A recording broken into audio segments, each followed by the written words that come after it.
Thank you so much. This is Brother Benson. I hope you're doing fine. Let me take this opportunity to welcome you in our podcast where we want to discuss or we want to share with you our view on the event of yesterday that happened in Bungoma, where the political class made some remarks that shows how we are retrogressing because some of the remarks that were made uh, were were were not appealing. Yeah, they were heartbreaking, especially to the families who have lost their loved ones. To begin with, let's just visit the remarks that were made by Waluke. And Waluke was saying, the member of Sirisia, yeah, yeah, yeah.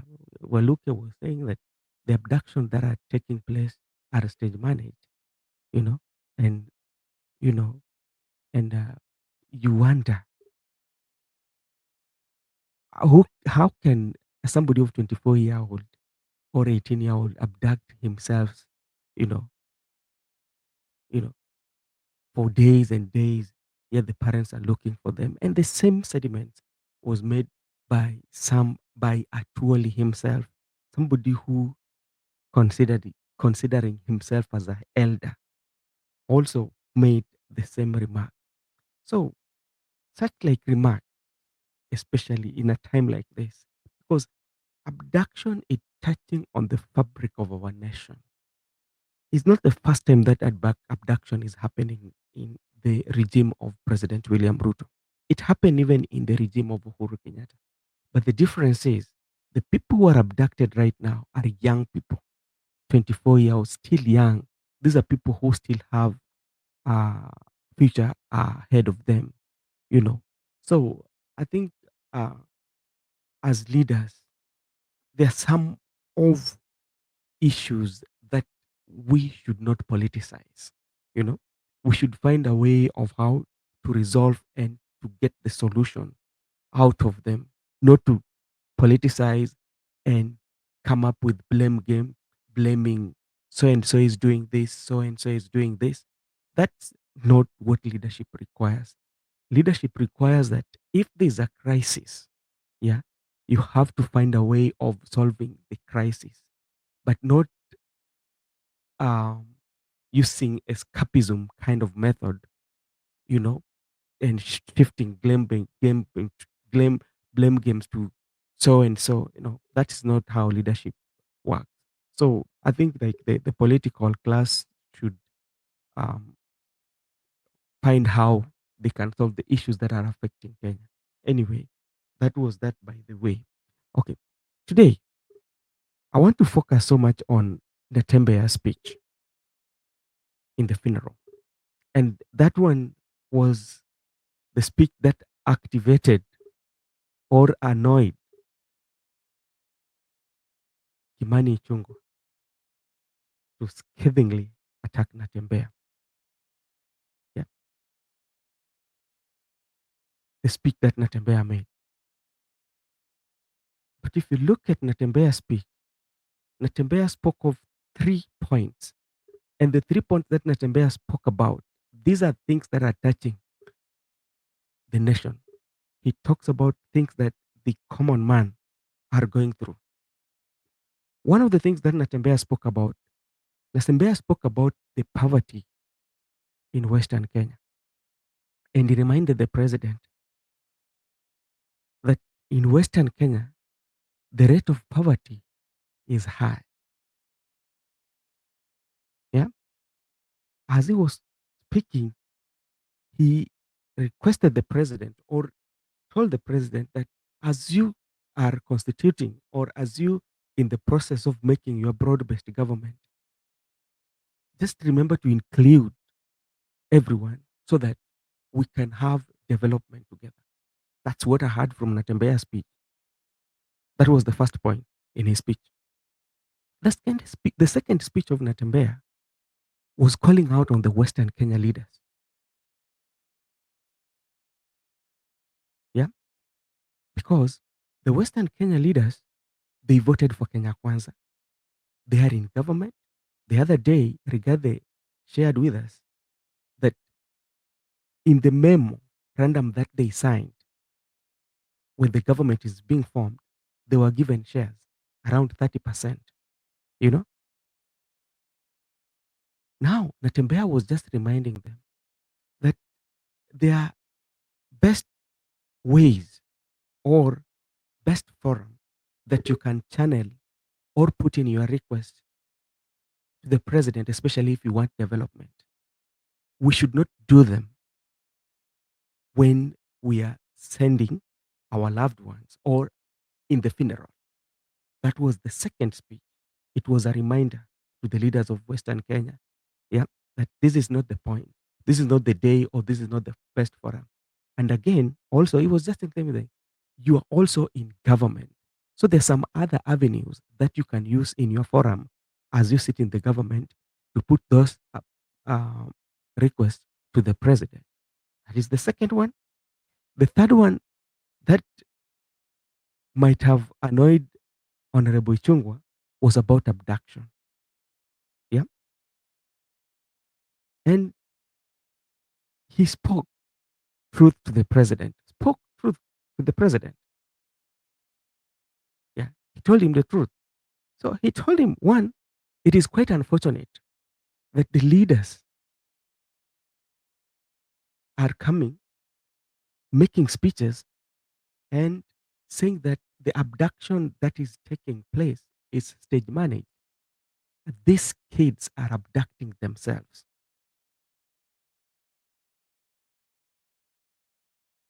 And he said it with a lot of humility and respect to the president. And he acknowledged too with him that in the social media, even him in the social media sometimes usually get backlash. Yeah. Which he said he's not good. But that one should not warrant the abduction and the killing of the children. I quote Natembeya. That is what he said.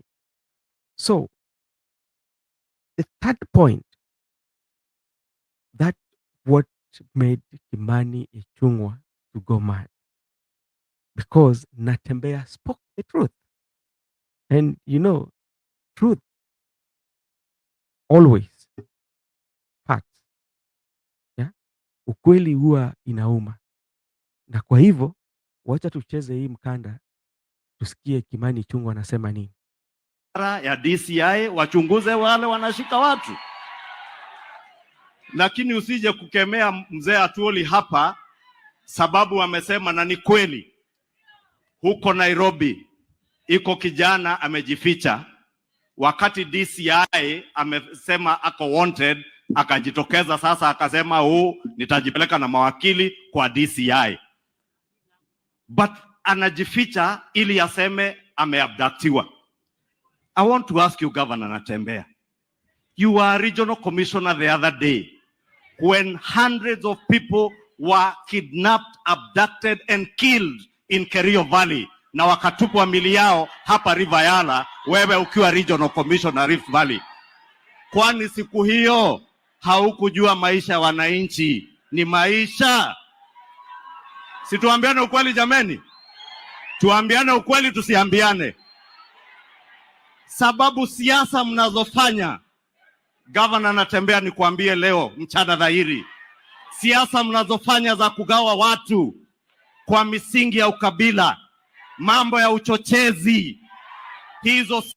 So let me just play it as we go, and I want to pick some few issues with in this speech. One thing that Kimani Ichungwa said about the people who were abducted in the previous regime and their bodies were dumped in River Yala. But during those days, Natembeya was the RC of uh, Rift Valley. So to me, when Ichungwa says that, does it mean that he's justifying the abduction of the children just because during the previous regime it was done and the bodies were dumped in the River Yala? So there's nothing also wrong by it being done in this regime. That is one thing that maybe I'm I'm asking Ichungwa, or I'm trying to share, think of the Ichungwa is thinking that it is okay to abduct because it happened during the previous regime where Natembeya were the RC and they were dumped in River Yala. That is one. Another thing that Kimani Ichungwa spoke about. Kimani Ichungwa spoke about ukabila. Yeah. Mambo ya ukabila. And if you're very keen in the election that is coming, or the politics of 2027, the politics of 2027, that is the narrative that is going to be sold, is the narrative of ukabila. And it's going to be tribalism versus unity. Yeah. It's going to be tribalism versus unity. That is the politics that is going to be played. And because we're going to have two factions, we are going to have farasi ni mbili, huwa wanasema hivyo katika siasa za Kenya, sana sana watu wakielekea katika uchaguzi. Sasa kuna wale ambao watakuwa wanasema hawa ni watu ambao wanaunganisha Wakenya, na kuna wale ambao watakuwa wanagawa Wakenya kwa msingi ya ukabila. Sikia hiyo iko hapo katika his speech.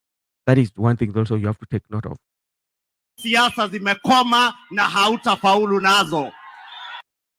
So he's saying like this kind of politics, they do not have space in Kenya right now, in the Kenya political field. But come to think of it, is it really true? Because even himself, the way he's talking, because at a point he said that sisi hatuuzi uoga. Sasa sisi ni wakina nani? Let's just go ahead and continue to listen to this. Yule aliyekuwa kiongozi wako wa siasa za ukabila, aliyekuwa naibu wa rais, huyo ndiye mwenye kupanga mambo ya abductions ili awekelee huyu William. Yeah, listen to that. He's referring to Rigathi Gachagua, one, as a tribal, two, as somebody who is organizing these abductions and pin them on President William Ruto. Ruto, tunawajua, tunawaona mchana, tutawatangaza mchana hadharani. Na usifikirie unaweza kutuuzia uoga hapa sisi. Wakati muliua watu mkaweka River Yala, you are the regional commissioner in charge of abductions and murdering Kenyans. Okay, coming to the Yala issue, what Kimani Ichungwa does not tell you that during that time he was a member of the ruling party by then, or the ruling coalition. Yeah, even the current president, was the deputy in the same government. Yeah, so Kimani Ichungwa is trying to be very selective on what he's saying, rather than bringing solution, because as a country or as a leader, if there's a crisis or if there's a problem that need to be solved, there's no need to blame anybody. The best way that can happen is we sit down as leadership of the country and say, hey, this is what is ailing us as a country. What is the way forward? Who is abducting these kids? And how can we make sure that it doesn't happen again? It happened in the River Yala during the previous regime. Is happening again in this regime. What is the way forward? What can we do? But by being very selective on what you're saying and saying like, okay, they did that, it doesn't help the situation. So that is something that also it talks about the leadership that we have. Wewe mwenyewe, shame on you. Shame on you. Shame on you. And I say again, shame on you, governor. So let me, How do you say that shame on the governor just for him saying what is happening, speaking the mind of the Kenyans? Because to be sincere, um, abduction is happening. Nobody knows. Lives are being lost. These are young people. Parents are going through a lot. And the solution as a leader that you can give is to go on attack on your fellow leader just because he said something that is happening. No, it should not happen that way. I think we are not moving forward as a country. We are retrogressing. We are going back to the old days of our forefathers, the old regime. They call it the Kanu regime because the Kanu regime, some of us did not experience it. We just hear it from those who experience it or we read them in the books, you know. So I think Kimani Chungwa lost it all. And in the entire funeral services, that the funeral service or the ceremony that was there to send off, sending off of Wetangula's mother, Natembeya won because he spoke of the issues that are affecting Kenyans. And how I wish Kimani Ichungwa would also do the same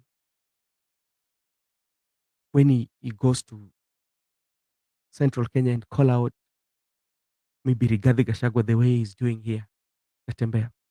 And for the voters, we need to be very careful because sometimes when you club, when such like antarances are being made, or when somebody buy you or purchase you or hire you to club or to cheer, you know, you don't know when your time will come. Today is the family of Billy. Tomorrow it will be your family who will advocate for you.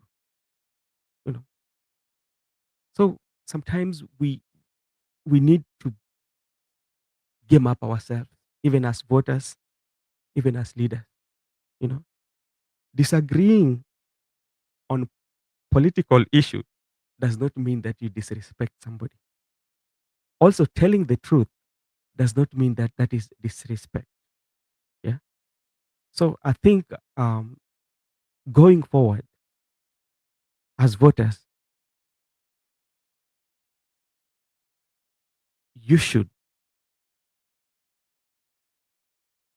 you should sit down and evaluate the leaders that you elect.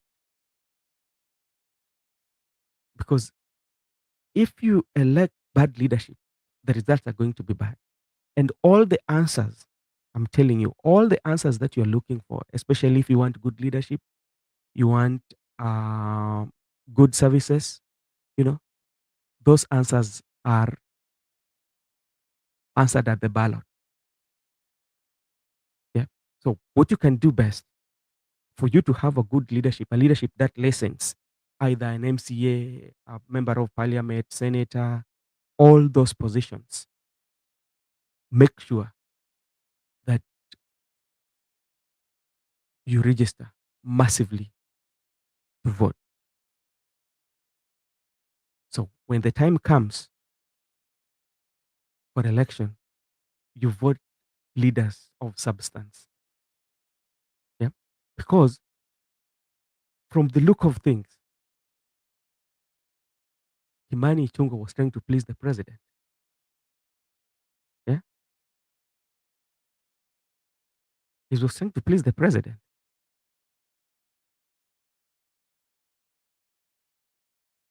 But he was not advocating for young men who have lost their kids. I mean, young men who have been abducted, who are missing almost 2 weeks right now. Yeah. But you're telling the president that the abductions that are happening are being organized by Gashagwa and the blame getting shifted to the presidency. Even him, he knows very well that is not true. So I think Kimani Chunga should also help president to bridge the gap between the government and the people, because there's that big gap. Yeah, majority of voters, they feel they don't feel the government. You know, the communication. There's that communication barrier. So Kimani Ichungwa should um, find a way of how to bridge that gap and be a good leader. Yeah, and remember this was happening in the funeral. You know, and hapo ndio sasa unaambia mavijana, inafaa tufundishe mavijana wakuwe mavijana wazuri, lakini nyinyi mkiwa katika matanga hapo, maviongozi amuoneshi uongozi bora. Yeah. Vitu ambazo mnasema ni vitu ambazo hazioneshi hadhi. Eh. Ama wa viongozi wengine kama niliona jana spika wa Tanzania alikuwepo huko. Wanatuchukulia aje wakienda huko makwao? Tukiangalia siasa ambao sisi tunapiga, siasa ambao hazina maana. Unaona? So mimi ningependa kuwashukuru sana wale ambao wamekuwa na mimi katika hiki kipindi. Tuonaneni tena katika kipindi kingine.